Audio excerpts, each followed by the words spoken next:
One of the strangest words in the real estate industry is escrow. A lot of people have no idea what that word means. Well, I'm going to hopefully shed a little bit of light on that. So typically a seller or their agent in tandem agree to an escrow company. Where we are here in Southern California, it's typical that the listing or seller has the choice of services. Escrow is one of those services. So they'll select the escrow company once they've accepted an offer, and they'll send the fully executed contract to open escrow.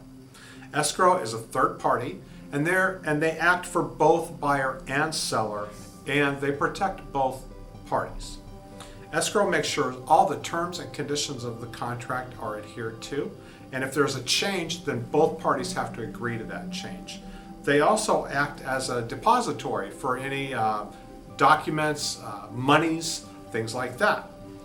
The buyer needs to provide some things to escrow for the escrow process to go through. Statement of information, where I've worked the last 10 years, where I've lived the last 10 years, a bunch of information about myself, social security number, so they know who I am and they know if I'm bringing baggage with me, or if there are some suits, cases filed against me that maybe have to be paid and I shouldn't be buying a house.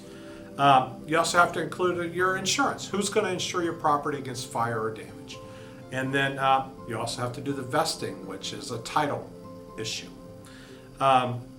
Escrow prorates insurance, taxes, rent, HOA, things like that, so that the seller pays it till the day they don't own it anymore, and then the new owner pays it from that day forward. So if somebody has paid, let's just say they've paid HOA a month in advance, and we change ownership on the 15th, well then the escrow will prorate that the seller has already paid those 15 days, and the buyer needs to pay the 15 days left that they own the property. Typically, an escrow is 30 days. It can be longer. It can be 45. It can be 60.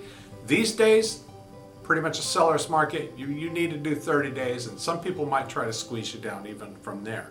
That gets a little tricky, but 30 is what you should expect. It's the most typical number of days for an escrow to proceed. The close of escrow, a lot of people think closing escrow means their money, but it really doesn't. Closing escrow means transfer of title, so that property is now the new owner's property. So that's the official close of escrow. Once that title is recorded and the deed's in your name, congratulations. You're the new owner of your lovely home. I hope that helps.